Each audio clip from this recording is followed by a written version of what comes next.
আসসালামু আলাইকুম। সহজ ইতালিয়ান বেসিক কোর্সের সাপ্লিমেন্টারি ক্লাসে আপনাদের সবাইকে স্বাগতম। আশা করি আপনারা সবাই ভালো আছেন, সুস্থ আছেন। আজকে আমরা কথা বলবো ইতালিয়ান আর্টিকোলো নিয়ে। ক্লাস চলাকালীন সময় বা বিভিন্ন সময় আপনারা আমাকে জিজ্ঞাসা করেছেন যে আমরা যে ইতালিয়ান নামের আগে ইল, লো, লা এই যে বিভিন্ন শব্দ বা শব্দাংশগুলো যোগ করি, এগুলি কি? এগুলো কেন ব্যবহার করতে হয়? এগুলি কি সবসময় ব্যবহার করতে হয় কিনা? অথবা এগুলো ব্যবহার করার সঠিক নিয়মগুলোই বা কি? তো আসো ইনশাল্লাহ শুরু করা যাক। আর্টিকেল আসলে কি? আর্টিকেল হচ্ছে ছোট্ট একটা শব্দ যা কোনো একটা জিনিসকে নির্দিষ্ট অথবা অনির্দিষ্ট করে দেয়।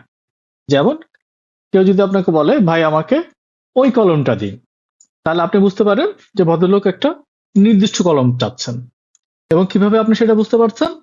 কলমের সঙ্গে টা যুক্ত করার জন্য। অথবা কেউ যদি আপনাকে বলে ভাই আমাকে একটা কলম দেওয়া যাবে কি, অথবা আমাকে একটা কলম দিন, তাহলে আপনি কি বুঝবেন যে ভদ্রলোককে যে কোনো একটা অনির্দিষ্ট নির্দিষ্ট কোনো কলম না, যে কোনো একটা কলম দিলেই চলবে। এখানে এই একটা হচ্ছে আর্টিকেল। সুতরাং আর্টিকেল হচ্ছে নামের সামনে বসা ছোট্ট একটা শব্দ যা বলে দেয় জিনিসটি নির্দিষ্ট না অনির্দিষ্ট। ইতালিয়ান ভাষায় আর্টিকেল সবসময় নামের আগে বসে।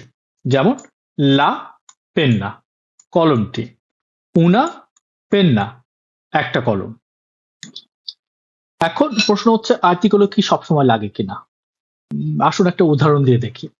বাংলায় যদি আপনাকে জিজ্ঞাসা করা হয় আপনি কি করেন, আপনি উত্তর দিতে পারেন আমি বই পড়ি। কিন্তু একই কথা যদি আপনাকে ইতালিয়ান উত্তর দিতে হয়, আপনাকে বলতে হবে লেগো উন লিব্রো। এখানে উন হচ্ছে আর্টিকেল। সুতরাং বাংলায় আপনি অনেক সময় আর্টিকেল ছাড়াই বলতে পারবেন, কিন্তু ইতালিয়ানোতে বেশিরভাগ ক্ষেত্রে আর্টিকেল লাগবেই। তবে কোন কোন ক্ষেত্রে লাগবে না? যদি সেটা শহর অথবা দেশের নাম হয়। যেমন ভিভো আ মিলানো অথবা ভাদো ইন ইতালিয়া। একই নিয়ম খাটবে যদি সেটা পেশা অথবা জাতীয়তা হয়, এবং সেটা যদি সোনোর সঙ্গে ব্যবহার করি। সোনো মানে হচ্ছে আমি হই। তাহলে উদাহরণ হচ্ছে সোনো অপেরাইও, আমি একজন শ্রমিক। সোনো বেঙ্গালেজে, আমি বাংলাদেশি। নামের ক্ষেত্রেও সাধারণত আর্টিকেল ব্যবহার হয় না, আর্টিকেলও ব্যবহার হয় না।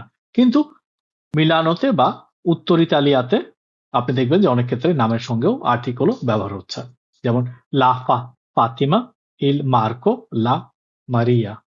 তাহলে আমরা দেখতে পেলাম আর্টিকেল দুই রকম হয়, নির্দিষ্ট বা ডিটারমিনেটিভো। কারণ হচ্ছে ইল লিব্রো বা একটি নির্দিষ্ট বই, এবং আরেকটি হচ্ছে অনির্দিষ্ট বা ইনডিটারমিনেটিভো।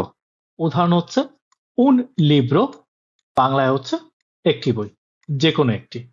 এখন আমরা দেখব নির্দিষ্ট আর্টিকেলগুলো। প্রথমে শুরু করা যাক স্ত্রীবাচক শব্দগুলো দিয়ে। ইতালিয়ান ভাষায় যে শব্দগুলো সাধারণত আ দিয়ে শেষ হয় সেগুলো স্ত্রীবাচক শব্দ। যেমন হচ্ছে কাজা, স্ত্রাদা। স্ত্রীবাচক এক বচনের জন্য হচ্ছে লা, সুতরাং কি হবে লা কাজা অথবা লা স্ত্রাদা। বহুবচন হচ্ছে লে, যেমন লে কাজে, লে স্ত্রাদে। আর স্ত্রীবাচক শব্দ যদি স্বরবর্ণ দিয়ে শুরু হয়, অর্থাৎ আ, এ, ই, অ, উ দিয়ে শুরু হয়, তাহলে লায়ে আ বাদ হয়ে যায় এবং সেখানে অ্যাপোস্ট্রফি চলে আসে। সুতরাং লা আকুয়া হয়ে যায় লাকুয়া, কিন্তু বহুবচন একই থাকে, অর্থাৎ লে আকুয়ে। পুরুষবাচক শব্দের সাধারণ আর্টিকেল হচ্ছে ইল, সুতরাং হবে ইল লিব্রো, ইল পানে। আর ইলের বহুবচন হচ্ছে ই, সুতরাং হবে ই লিব্রি, ই ডকুমেন্টি, ই মেরকাতি। পুরুষবাচক শব্দগুলোর যেগুলোর উচ্চারণ কঠিন, যেমন এস প্লাস ব্যঞ্জন বর্ণ, এক্স, ইপসিলন, জেতা, জিএন, পিএস, সেগুলোতে ইলের বদলে লো ব্যবহৃত হয়। যেমন লো স্পর্তেল্লো, লো এর বহুবচন হচ্ছে লি, সুতরাং লি স্পর্তেল্লি।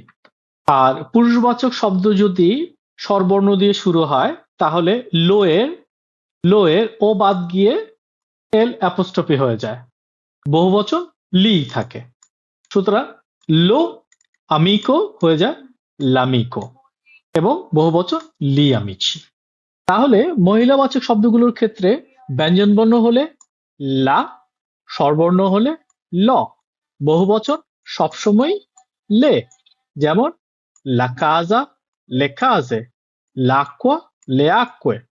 পুরুষবাচক শব্দের ক্ষেত্রে যদি ব্যঞ্জন বর্ণ হয় তাহলে ইল, বহুবচন ই। যেমন il libro, il libri, il cane, i cani।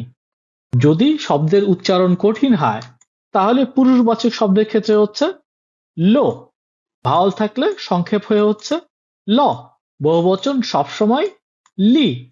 তাহলে হচ্ছে lo sportello, li sportelli, l'amico, gli amici। নির্দিষ্ট আর্টিকেলের পার্ট এখানে শেষ হলো।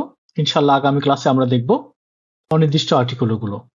আপনারা বেশি বেশি প্র্যাকটিস করবেন আর ভালো থাকবেন এবং সুস্থ থাকবেন। আল্লাহ হাফিজ।